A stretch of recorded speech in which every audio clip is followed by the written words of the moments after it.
ngasi Imphal da phongkiba maruoba pauche singda kari karamba maruoba headline sing yauribage habdu khanani nabagi damakta aikogi studio sa lengsin duna laibiriba expert panelist ase miyam damtang saktakjage mingoina panjarabda SM Jalal President AMMOCOC ozabu aham makada notice window gi maike dige ozabu taram nokchuru Tagacha Ozangasi Ahanba Kogi headlines Kogi Lokochage JUF Kena Cookie Loktang Sang Yauna Poche Kayamai Tadokre Cookie Singna Ngasi Dagi Matam Kakana National Highway Sing Tingadori Ozamasi Kogi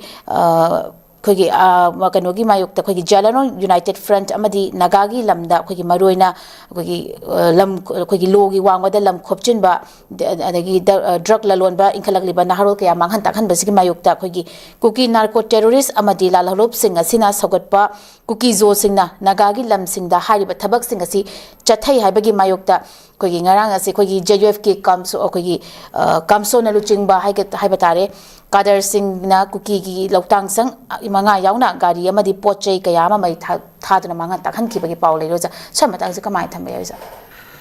akoge Manipur sida akoge law laitaba lawless oibagi dumba scenario ama khak chapchana akoge sum nahona namuka miyamna uba phangpa dugi tangkat tuni hojik leiba kanosi ana akoge Manipur se sida akoina yamna akogi tabada yamna ngakningai oiba aduga masi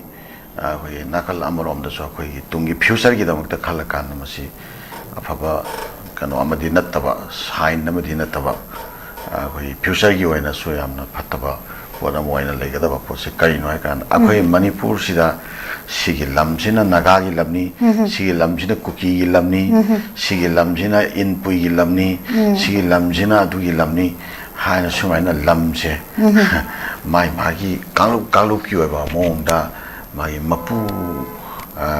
panba mapu claim to bugi self proclaim ownership je sigi ponama ka sum laiba se masi Manipur as a collective state ko or nation haisira akoi hanadagi leirakpadi Manipur ya apunba apai nation amoina kingdom amoina koi lerakibani India phiba nungda changra matungda Manipur si state amoina hojikti leire the state sida leiriba akoi gi togan ba kanglu phurup mayam se masi sigi apunba irei pak ne ba Manipur haisi sigi manung sida sigi jaga se koi naga gi ni sigi jaga se koi Cookie gi ni sigi jaga sida adu gi ni ada gi ni hana tawse basima ahan bada number 1 pukning thaugat ningai oite silawak thibani hana thamjage to ani subada akhoi poppy cultivation se masina maram ora kana lamdam sida leiriba kanglu phurum mayam se masida koi gi poppy cultivation sina koi gi khunai sida achauba phattaba impact mayam makhak pi haiba pochemadi mayam na su yare even poppy cultivation tawriba ado maisili naw sing tuna su masidi khangbiram gani haibo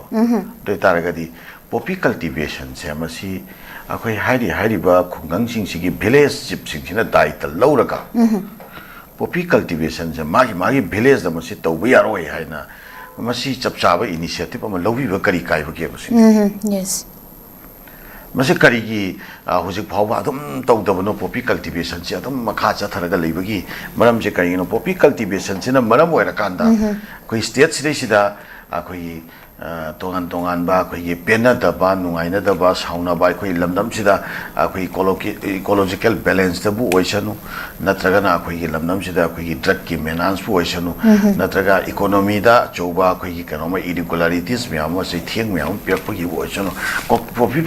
cultivation sina piri ba impact me am se masidi khunai sida leriba akoi kanglup amatana peningai oidaba adumba thabak amaneba masigi thabak si miyoiba khunai gi mayok leiba thaba amani hana lobi rakanda hojiki village sing tugi chip sing duna magi village duna konba area sing sida sumba poching si tawba yaroi haina tawhandabagi khongthang se lokhat to si kari giro chani subadai si wafam sida hangachani ahum subada government ado kari gino government why government is so silent and why government is keep their eyes close ko moigi ꯃꯃꯤꯠꯁꯤꯅ ꯌꯦꯡꯕꯤꯗ꯭ꯔꯤꯕꯁꯤ ꯀꯔꯤꯒꯤꯅꯣ ꯃꯗꯨꯗ ꯑꯥꯏꯟꯒꯤ ꯑꯣꯏꯅ ꯂꯧꯈꯠꯐꯝ ꯊꯣꯛꯄ ꯊꯕꯛꯁꯤꯡ ꯑꯗꯨ ꯃꯈꯣꯏꯅ ꯃꯐꯝꯁꯤꯗ ꯇꯧꯕꯤꯗ꯭ꯔꯤꯕꯁꯤꯅ ꯀꯔꯤꯒꯤꯅꯣ ꯑꯗꯨꯒ ꯃꯗꯨ ꯇꯧꯔꯝꯃꯤꯕ ꯃꯤꯁꯤꯡꯗꯨꯒꯤ ꯃꯊꯛꯇ ꯑꯥꯏꯟꯒꯤ ꯑꯣꯏꯕ ꯆꯞ ꯆꯥꯕ ꯊꯕꯛ ꯄꯥꯏꯈꯠꯇ꯭ꯔꯤꯕꯁꯤꯅ ꯀꯔꯤꯒꯤꯅꯣ ꯒꯚꯔꯟꯃꯦꯟꯠꯅ ꯑꯥꯏꯟꯁꯦ ꯍꯥꯏꯔꯤꯕ ꯆꯤꯡꯒꯤ ꯃꯐꯝꯁꯤꯡꯁꯤꯗ ꯈꯨꯠ ꯇꯤꯡꯊꯣꯛꯄ ꯉꯝꯗ꯭ꯔꯕ꯭ꯔꯥ ꯍꯥꯏꯔꯤꯕ ꯃꯐꯝꯁꯤꯡꯁꯦ ꯂꯣ ꯂꯦꯁ ꯑꯣꯏꯕ ꯒꯚꯔꯟꯃꯦꯟꯠꯅ ꯂꯣ ꯏꯝꯄ꯭ꯂꯤꯃꯦꯟꯠ ꯇꯧꯕ ꯉꯝꯗ꯭ꯔꯕ ꯃꯐꯝ ꯑꯃꯅꯤ ꯍꯥꯏꯅ ꯑꯩꯈꯣꯏ ꯂꯧꯒꯗꯧꯔꯤꯕ꯭ꯔꯥ ꯃꯁꯤꯒꯤ ꯋꯥꯍꯪꯁꯤ ꯒꯚꯔꯟꯃꯦꯟꯠꯇ ꯑꯩꯈꯣꯏ ꯊꯝꯅꯤꯡꯉꯥꯏ ꯑꯣꯏꯌꯦꯕꯀꯣ ꯒꯚꯔꯟꯃꯦꯟꯠꯁꯤ ꯀꯔꯤꯒꯤꯅꯣ ꯆꯤꯡꯗ ꯌꯥꯝꯅ ꯋꯤꯛ ꯑꯣꯏꯔꯤꯁꯤ ꯑꯥꯏꯟ ꯆꯞ ꯆꯥꯅ ꯁ꯭ꯇ꯭ꯔꯤꯛ ꯑꯣꯏꯅ ꯏꯟꯐꯣꯔꯁ ꯇꯧꯗ꯭ꯔꯤꯁꯤ ꯀꯔꯤꯒꯤꯅꯣ ꯃꯁꯤ ꯒꯚꯔꯟꯃꯦꯟꯠꯇꯁꯨ ꯃꯁꯤꯒꯤ ꯋꯥꯍꯪꯁꯤ ꯑꯩꯈꯣꯏ ꯊꯝꯅꯤꯡꯉꯥꯏ ꯑꯣꯏ ꯍꯥꯏꯕ ꯋꯥꯐꯝ ꯍꯧꯖꯤꯛꯀꯤ ꯍꯥꯏꯔꯤꯕ ꯋꯥꯐꯝꯁꯤꯒ ꯃꯔꯤ ꯂꯩꯅ ꯊꯝꯖꯒꯦ ꯑꯔꯣꯏꯕꯗ ꯑꯃꯕꯨ ꯑꯣꯏꯔꯁꯨ ꯑꯩꯈꯣꯏꯒꯤ ꯚꯥꯏꯂꯦꯟꯠ ꯑꯣꯏꯕ ꯑꯩꯈꯣꯏꯒꯤ ꯏꯅꯤꯁꯤꯌꯦꯇꯤꯚ ꯑꯃ ꯚꯥꯏꯂꯦꯟꯇꯦꯠ ꯑꯣꯏꯕ ꯑꯗꯨꯒꯨꯝꯕ ꯁ꯭ꯇꯦꯞ ꯑꯃ ꯂꯥꯛꯄꯁꯦ ꯃꯁꯤ ꯑꯩꯈꯣꯏ ꯄꯨꯛꯅꯤꯡ ꯊꯧꯒꯠꯅꯤꯡꯉꯥꯏ ꯑꯣꯏꯗꯦ ꯑꯩꯈꯣꯏ ꯂꯝꯗꯝꯁꯤꯗ ꯍꯥꯟꯅꯗꯒꯤ ꯍꯧꯅ ꯑꯩꯈꯣꯏꯒꯤ ꯚꯥꯏꯂꯦꯟꯁꯀꯤ ꯑꯣꯏꯕ ꯑꯗꯨꯝꯕ ꯇꯔꯃꯣꯏꯜ ꯂꯝꯗꯝꯁꯤꯗ ꯂꯩꯔꯕꯅꯤ ꯃꯁꯤꯅ ꯃꯔꯝ ꯑꯣꯏꯔꯀꯥꯟꯗ ꯑꯩꯈꯣꯏ ꯍꯤꯔꯝ ꯀꯌꯥꯗ ꯇꯣꯉꯥꯟ ꯇꯣꯉꯥꯟꯕ ꯍꯤꯔꯝ ꯀꯌꯥꯗ ꯑꯩꯈꯣꯏ ꯈꯝ ꯊꯦꯡꯅ ꯁ꯭ꯇꯦꯠꯁꯤ ꯁꯣꯛꯆꯜꯂꯒ ꯂꯩꯔꯕꯅꯤ ꯑꯗꯒꯤ ꯂꯩꯔꯤꯕ ꯀꯥꯡꯂꯨꯞ ꯐꯨꯔꯨꯞ ꯃꯌꯥꯝꯁꯦ ꯃꯁꯤ ꯑꯗꯨꯛꯀꯤ ꯃꯇꯤꯛ ꯑꯩꯈꯣꯏ ꯑꯋꯥꯕ ꯃꯥꯌꯣꯛꯅꯔꯒ ꯂꯩꯔꯕꯅꯤ ꯁꯤꯗ ꯑꯃꯨꯛꯀ ꯅꯧꯍꯧꯅꯅ ꯀꯥꯡꯂꯨꯞ ꯇꯣꯉꯥꯟ ꯇꯣꯉꯥꯟꯕ ꯀꯥꯡꯂꯨꯞꯁꯤꯡꯒꯤ ꯃꯔꯛꯇ makha tana violence akoi intensified torpa yaba violence amuk makha tana sangtharakpa yaba adumba makhalgi adumba thawak singse masidi koi puning thawalna le oide adna maram oirakanda kalup ani makta akoi maruoina akoi ZUF amasung akoi kuki gi lebiba akoi gi keno khangde kenef khangde akoi lupsingda akoi na appeal tawjaningbadi akoi masi self restraint maintain tawbiyo aduga makata na koi pamdaba thodok thon bigano adu kalup ani gi lusingwa sing akoi fazana negotiating table le engage tawbiyo informal oina oigera formal oina oigera natraga karamba platform gi level dano akoi fazana wari sanana bagi tangka ama haminaraga understanding ama purakna bai tangka ama engage tawbiyo adu makata na koi balance thok tanana akoi initiative lokhatpiyo nakalani makki adu civil society gi apex body singnasu masi matang se sida positive oiba initiative lokhatpiyo sum afam kharase hangatchage aza masi nakana maromna na khoi gi su group na phungdorokpada khoi gi popi yan thatpagi mingda ZUF na cookie zo miyam de attack chatharapani habagi wafam se phungdoli masi cookie zo na phungdorokpada khoi gi cookie zo singna mafam amata da popi thaba leite ZUF na chathariba thawong ase kanglu phuruki marakta pamdaba thodok thoknabagi irang sagatpani haina phungdoklagli oza sai matang de kamai yingbe hauki wafam duni adu masidi kanoni engage ni akoi word exchange tawna bani engage of words ko adu mai exchange tawna ri bani makoina madugi matang de allegation counter allegation tawna ri bani achumba karino aranba karino haibasidi akoi after throughout investigation ko sabjana investigation tawrakanda khangadabani ana maram ama phobal leitana cause ama phobal leitana kanna chainabagi maram tholakpa haibasi so adu oithokte kanna chainaba thoraiba balance ki oiba initiative laise kaigomba cause kharadi leirabani aphong bara natraga phong dabara cause kharadi leirabane adu masi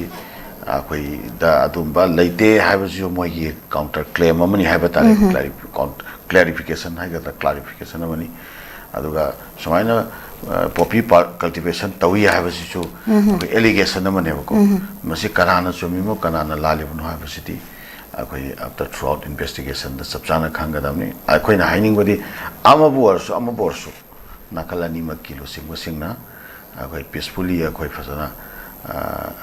negotiate taunana ba wari sanana ba aduga akoi through tongan ba forum da na tongan channel da akoi shanti gi ba understanding ama pragna ba gi ba adu mai initiative lokhat pinana ba akoi mai kai dagi akoi kalbani makki lo singda appeal tawjage नुंगाइजे मथंग असिना ओजा अखोगी मथंग थागी अहानबा चयोलदा मणिपुर लेंगाक सेमनबा याना लेरे BJP की senior most MLA अमबु CM ओहेलकनी थाजनरी ओजा मसी अखोगी लाकदोरिबा फेब्रुवारी की 13 असिदा अखोगी पियार लेंगा से चाहिए मपुम फागदोरिबनी मसी के मांगोइना अखोगी पॉपुलर गवर्नमेंट अमा लेननबगी अयाबा पीरे हाबे वाफम सु लेख्रे देन अखोगी बीजेपी की एमएलए कुंट्रा का तेरे के मनुंगदा पार्टी असि ख्वाइदगी सीनियर मोस्ट हाइपतारे एमएलए अमदा सोइदना खुसिनरकलगनी हाइबगी थाजबसु लेरे हाइरे स्वाय मतंग ओजा कमाय इंगरेजा अखोई कनो सिंगे मीडिया सिंगी रिपोर्ट सिसु अखोई कदाइदगी लौरइबा सोर्स नो कनाना पिरकप सोर्स नो अदो कनाना हाइरकपनो कनागी कनादि लौरप पाउनो हाइबदुदी ताक्तबनिना सुम स्पेकुलेशन द युमफम ओइरकांदा अदम पिनरकप पाउ ओइरिदा नत्रगना असेंबा मदुगी चपचाबा फेक टू लेरब जातला हाइबदो मदी अखोई चपचाना खंग ngамदे अदो तवतबु अखोइसु ngangnariba hainariba पुनमक्सि स्पेकुलेशन ngakतनी अदो अखोई बीजेपी की सेंट्रल की लीडरशिप ना लेंगाक सीएम बगा मरी लेना स्टेटमेंट हम तो पीते को नाकल अनिमक किलो सिंग सिंग एंगेज तौरी हाइबा गुम्बा एमएलए सिंग कौशन ग्रे हाइबा गुम्बा फामिन नखरे हाइबा गुम्बा अदगी सेंटर की अदुगुम्बा इंचार्ज हमगा फामिन नरुरे न फोटो थागलकपा गुम्बा अदगी लनाई ओइना हियर सेता अदुनी हियर सेता सुम हाइनरक वागुम्बा सैसिदा युमफम ओइबा पाउ ngakta oina taweba ko ana chapchana nengak semhanna mari leina daita lobi ka toriba adumba daita leraba adumba mioi singa tugi level dagi kari ko wafam amta phongdok pal leite aduga state sigi leriba BJP ki legislature singi maikai dagi kari ko wafam amta phongdok leite sometimes higher pa taga so mai magi oiba personal oib kano kari hatare opinion oina hairi party ki oiba अदुम वफम लागते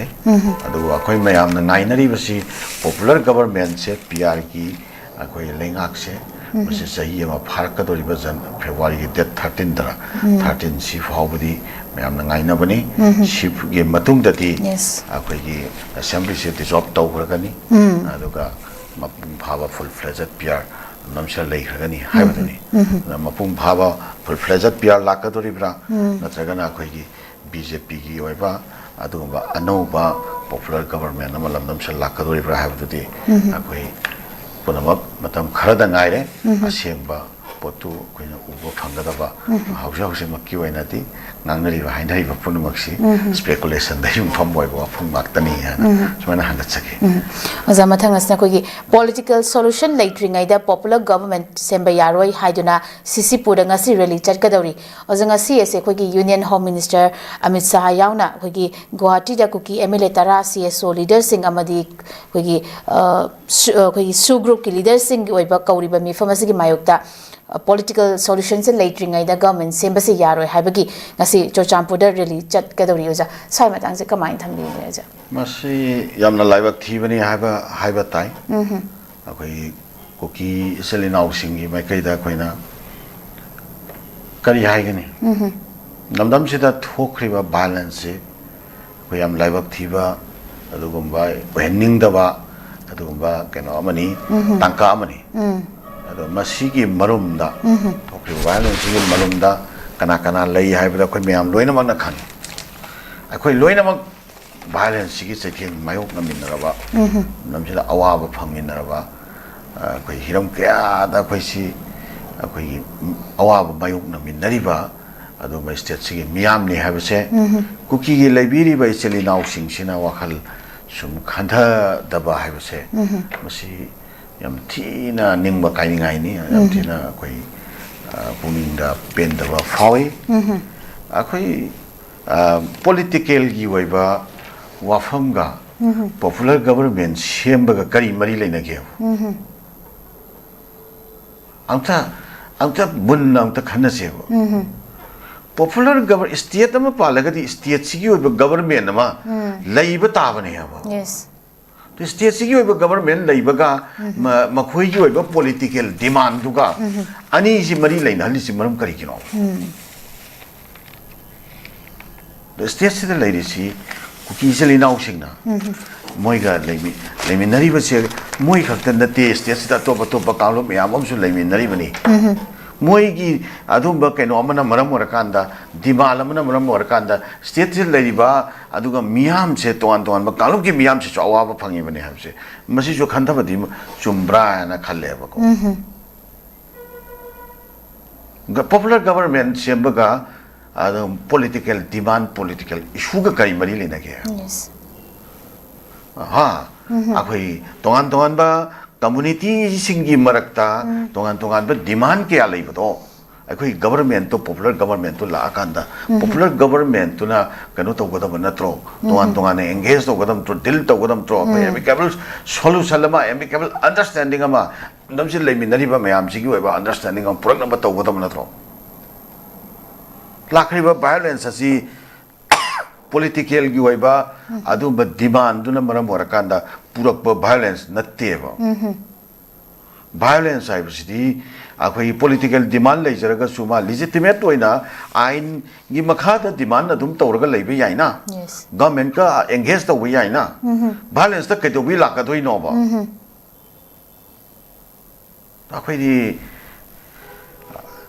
akhoi di masigi matang se lakpa taragadi kanglu amakhaktabu haijaroi kanglu ani makki maikaida akhoi wakhal khanda hongdaba akhoi tangka khara lei khrabani haibse sibawbudi realize tongminara si yare tana state si khamthengna waminarabani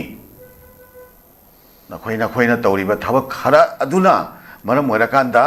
akhoi state se sigi future se khamthengna suabani horaiba generation se khamthengna waminarabani hausikti akhoi ketang self restraint tawna ba taka leidra nangi aspiration tu da sum haru pairaga leiba tarakati mamai dadi state se prakadoriba kaino se karino yes akhoi future se karino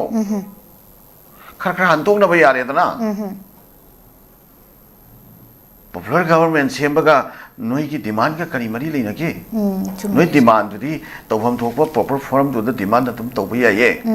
popular government asi akhoi lamdam si state am pala di state si ki oiba akhoi government ama laita di akhoi ki miyam si kamai to no state si kamai to no government ama sem na baga mari leina bata na khoi su dil lama to di yaina noi ki lariba MLA sing do adu government sem bada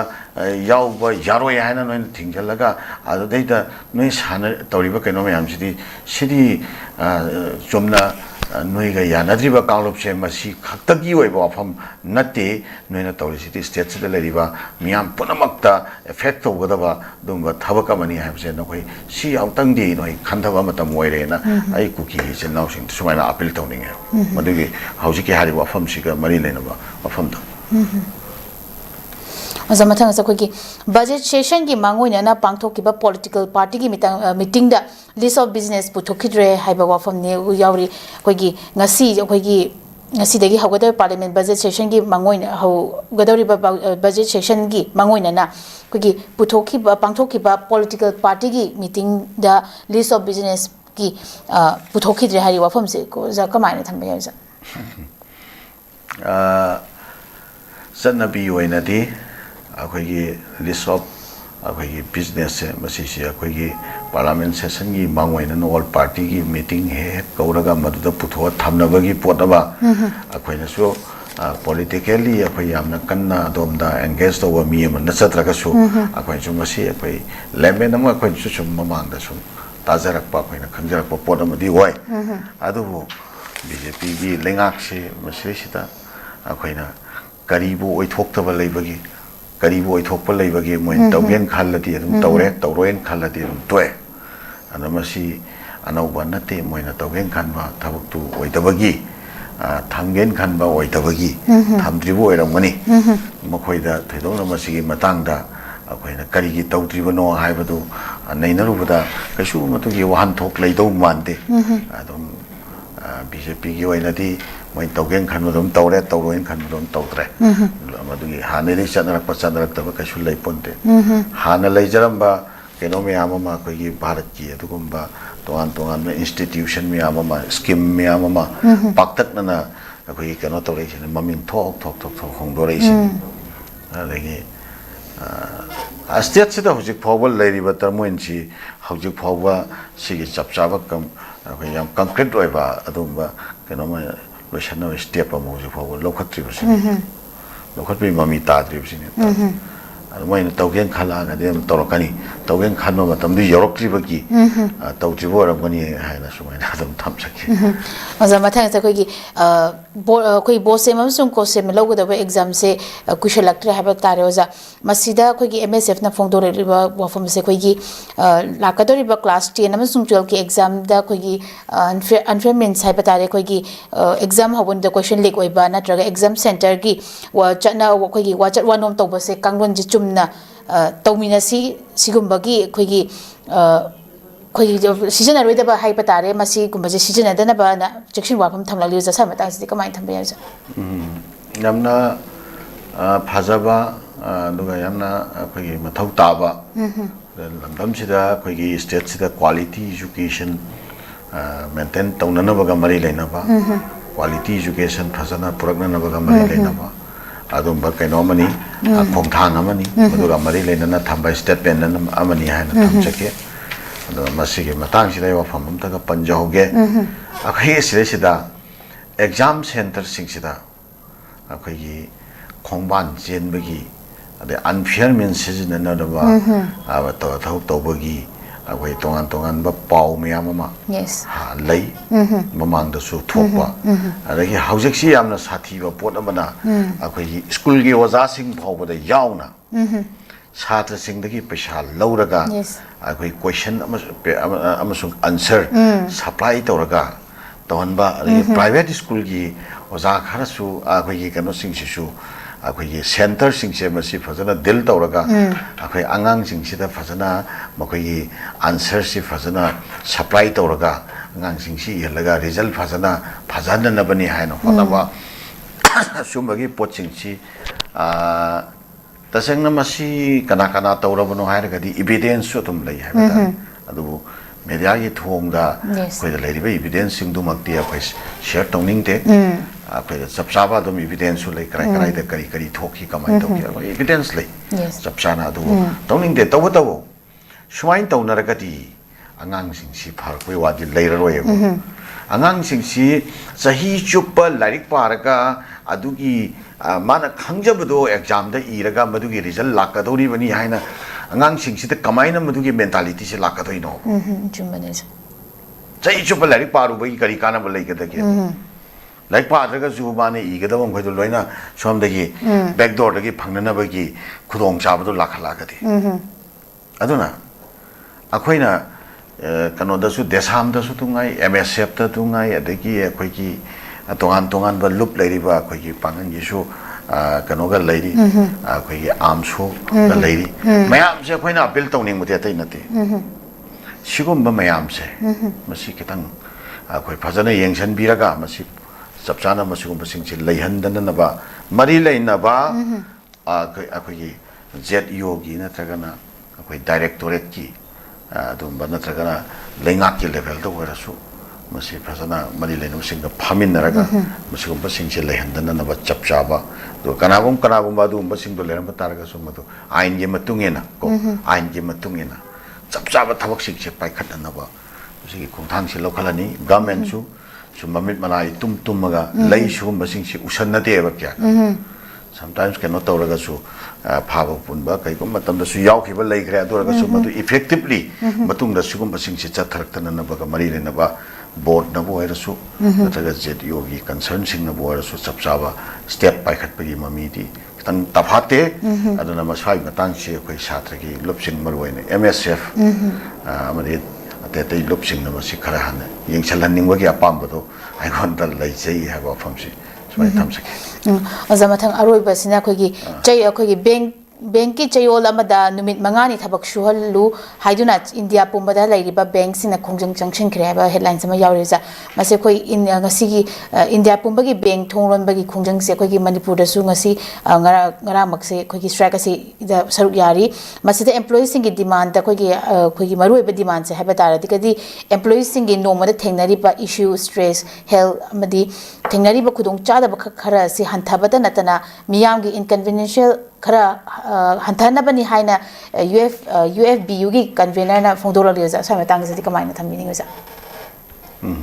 ꯑꯩꯈꯣꯏꯒꯤ working ꯑꯋꯥꯔꯁꯤ ꯁꯥꯡꯃꯟꯕ ꯑꯗꯨꯒ ꯑꯩꯈꯣꯏ ꯏꯝꯄ꯭ꯂꯣꯌꯤꯁꯤꯡꯁꯤꯗ ꯌꯥꯝꯅ ꯀꯥ ꯍꯦꯟꯅ ꯍꯥꯔꯗꯁꯤꯞ ꯑꯣꯏꯍꯟꯕ ꯏꯝꯄ꯭ꯂꯣꯌꯤꯁꯤꯡꯁꯤ ꯌꯥꯝꯅ ꯋꯥꯍꯟꯕ ꯁꯤ ꯄꯣꯠ ꯑꯃꯈꯛ ꯑꯩꯈꯣꯏꯒꯤ ꯃꯔꯨꯑꯣꯏꯅ ꯑꯇꯩ ꯑꯇꯩ ꯏꯝꯄ꯭ꯂꯣꯌꯤꯁꯤꯡꯗꯁꯨ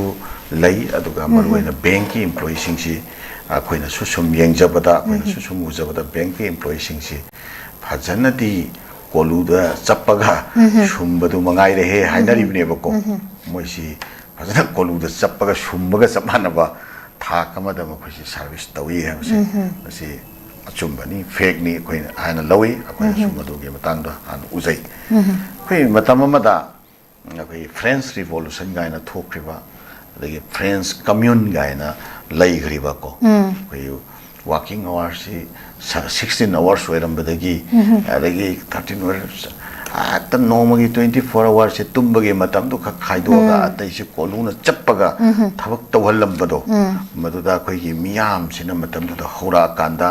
ꯑꯩꯈꯣꯏ ꯁꯤꯟꯃꯤꯁꯤꯡꯒꯤ ꯋꯥꯔꯀꯤꯡ ꯑꯋꯥꯔꯁꯦ ꯅꯣꯡꯃꯗ 8 ꯑꯋꯥꯔꯁꯇꯒꯤ ꯍꯦꯟꯗꯕ ꯍꯥꯏꯕ ꯄꯣꯠ ꯑꯃ ꯂꯥꯛꯈꯤꯕ ꯁꯨꯃꯥꯏꯅ ꯑꯩꯈꯣꯏ ꯍꯣꯂꯤꯗꯦ ꯑꯃ ꯋꯤꯛ ꯑꯃꯗ ꯍꯣꯂꯤꯗꯦ ꯑꯃ ꯄꯤꯕ ꯁꯤꯒꯤ ꯄꯣꯠ ꯂꯥꯛꯈꯤꯕ ꯁꯨꯃꯥꯏꯅ ꯂꯩꯔꯛꯈꯤꯕꯁꯤꯡꯁꯦ ꯁꯤꯒꯤ ꯃꯅꯨꯡꯗ ꯍꯧꯖꯤꯛꯇꯤ ꯚꯥꯔꯠ ꯄꯨꯝꯕꯒꯤ ꯑꯣꯏꯅ ꯑꯩꯈꯣꯏꯒꯤ ꯇꯣꯉꯥꯟ ꯇꯣꯉꯥꯟꯕ ꯂꯣꯏꯁꯪ ꯀꯌꯥ ꯑꯃꯗꯗꯤ ꯑꯩꯈꯣꯏꯒꯤ 5 ꯑꯋꯥꯔꯁ ꯋꯥꯔꯀꯤꯡ ꯗꯦꯁꯦ ꯃꯁꯤ ꯆꯠꯅꯕꯒꯤ ꯄꯣꯠ ꯑꯃ ꯂꯩꯈ꯭ꯔꯕꯅꯤ ꯃꯅꯤꯄꯨꯔꯗꯁꯨ ꯑꯩꯈꯣꯏ ꯁꯣꯏ 5 days ꯀꯣ ꯑꯩꯅ ꯋꯤꯛ ꯁꯤꯒꯤ ꯋꯥꯔꯀꯤꯡ ꯑꯋꯥꯔꯁꯤ ꯊꯝꯕꯒꯤꯀꯣ ꯋꯥꯔꯀꯤꯡ ꯇꯥꯏꯝꯁꯦ ꯊꯝꯕꯒꯤ ꯆꯠꯅꯕꯤꯁꯤ ꯂꯩꯈ꯭ꯔꯦ ꯃꯅꯤꯄꯨꯔꯗꯁꯨ ꯃꯇꯝ ꯈꯔꯒꯤ ꯃꯃꯥꯡꯗꯒꯤ ꯑꯩꯈꯣꯏ ꯁꯦꯇꯔꯗꯦ ꯑꯃꯁꯨꯡ ꯁꯟꯗꯦ ꯁꯨꯇꯤ ꯊꯥꯕꯒꯤ ꯄꯣꯠ ꯂꯥꯛꯑꯦꯀꯣ ꯑꯣꯐꯤꯁꯁꯤꯡꯗ ꯑꯗꯣ ꯕꯦꯡꯛꯁꯤꯡꯗ ꯃꯁꯤꯒꯤ ꯄꯣꯠꯁꯤ ꯆꯠꯅꯍꯟꯅꯤꯡꯕꯒꯤ ꯗꯤꯃꯥꯟ ꯑꯣꯏꯕ ꯇꯥꯔꯦ ꯍꯧꯖꯤꯛ ꯂꯥꯛꯏꯕ ꯄꯣꯠꯁꯤ ꯃꯁꯤ ꯖꯦꯅꯨꯏꯟ ꯑꯣꯏꯕ ꯗꯤꯃꯥꯟ ꯑꯃꯅꯤ ꯍꯥꯏꯅ ꯈꯜꯂꯒ ꯑꯩꯈꯣꯏ ꯃꯌꯥꯝ ꯂꯣꯏꯅꯃꯛꯅ ꯃꯁꯤ ꯑꯩꯈꯣꯏ ꯄꯨꯛꯅꯤꯡ ꯊꯧꯒꯠꯐꯝ ꯊꯣꯛꯏ ꯁꯧꯒꯠꯐꯝ ꯊꯣꯛꯏ ꯁꯣꯂꯤꯗꯥꯔꯤꯇꯤꯗ ꯃꯁꯤ ꯊꯝꯖꯒꯦ ꯃꯔꯨꯑꯣꯏꯅ ꯑꯃꯨꯛꯀ ꯍꯦꯟꯅ ꯅꯨꯡꯉꯥꯏꯔꯤꯗꯤ ꯕꯦꯡꯛꯁꯦ SBIꯒꯨꯝꯕ ꯕꯦꯡꯛꯇꯗꯤ ꯑꯩꯈꯣꯏ ꯑꯉꯥꯡꯁꯦ ꯑꯦꯛꯖꯥꯝ ꯊꯥꯍꯜꯂꯕ ꯐꯥꯎꯔꯕ ꯑꯗꯨ ꯕꯦꯡꯛ ꯏꯝꯄ꯭ꯂꯣꯌꯤ ꯑꯣꯏꯅꯅꯕꯒꯤꯗꯃꯛꯇ ꯇ꯭ꯔꯦꯅꯤꯡ ꯆꯠꯍꯜꯂꯕ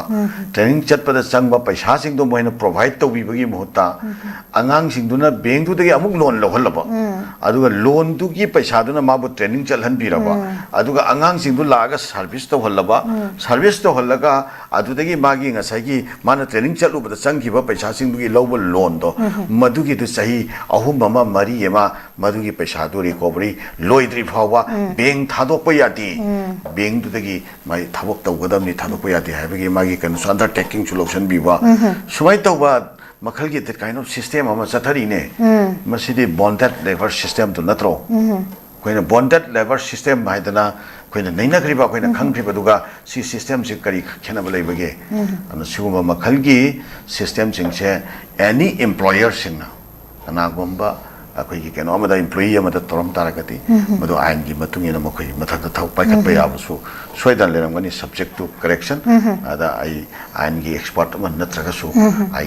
केनोदा ऑब्जर्वेशन तो सुमाय फील तवे आइन काइबा थबा अमने खला सुगमबा मयामसी बैंक सिंग द थुइएबको सिता नतबा अते अते ग्रीवांसेस मयाम अमा बैंक की एम्प्लॉई सिंग द लेरमगनि मदुना मरम वरकांदा मोहि हुसिक लाइबा मूवमेंट से लापने लवे मसिदा कोई सॉलिडारिटी लोइनमक की माइकेदि पिफम थोपा लई हाबा सिगी अंडरस्टैंडिंग से हम एक्सप्रेस तौ जखे याम नुआइजे अजाना चिंबा मतम कया काय थोपिदुना नॉर्थ विंडो की न्यूज एनालिस्ट सरुक याबिदुना अचुमा मफम क्या थंबिरंबा सिगी ओइनदी नॉर्थ विंडोना संदोकचरिबा न्यूज एनालिसिस मतंग असि लोसिंजरी मियेंग ताबिरिबा पुमना मपु अमुकसु हना खुरमजरी।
Master Tobiningba Mahiroi Singhidamakta Sparkle Iju Service-na Abroad Master Toba Yabagi Khudong Chaba Pizari Management Engineering Professional Course Yauna any subject Master Tobagi Khudong Chaba Pizari Tambiningba Mahiroi Singhidamakta Course Selection Documentation English Language Training Visa Application Mock Interview Preparation Accommodation Chingba Sparkle ki Maikaidigi Mateng Pizari Loinana 100% Education Loan Scholarship Facilities Part-time Job Assistant ki Khudong Chabasu Pizari Hairiba countries sing adudi UK, USA, Ireland, Australia, Russia, Italy, Germany na Chingbani Akopa Marol Gidamakta 7005273217 Natraga 9366230077 Natraga Aikoigi Office Northeast Window TV Building Hatta New Chekon Road ta Lengsin Birau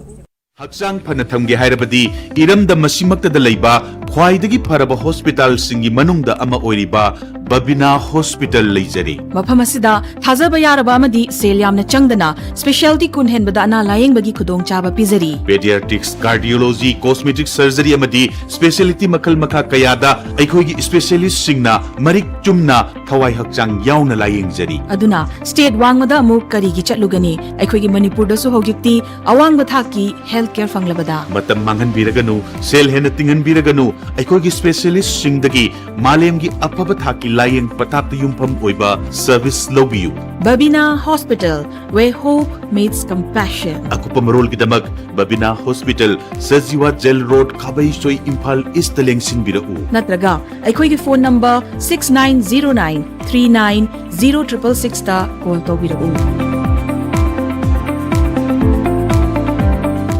Hakchang phana thamge hairabadi iramda masimakta da leiba khwaidagi pharaba hospital singi manungda ama oiriba Babina Hospital leijari mafam asida thajaba yaraba amadi sel yamna changdana specialty kun henbada ana layeng bagi khudong chaba pizari pediatrics cardiology cosmetic surgery amadi specialty makal makha kayada aikhoigi specialist singna marik chumna thawai hakchang yauna layeng jari aduna state wangmada amu kari gi chatlugani aikhoigi manipur da su hogikti awangba thaki healthcare fanglabada matam mangan biraganu sel hena tingan biraganu aikhoigi specialist singdagi malemgi apaba thaki layeng patapta yumpham oiba service lobiyu Babina Hospital where hope meets compassion akupa marol gidamak Babina Hospital Sajiwa Jail Road Khabai Imphal East lengsin birau natraga aikhoigi phone number 6909390666 ta call tawbirau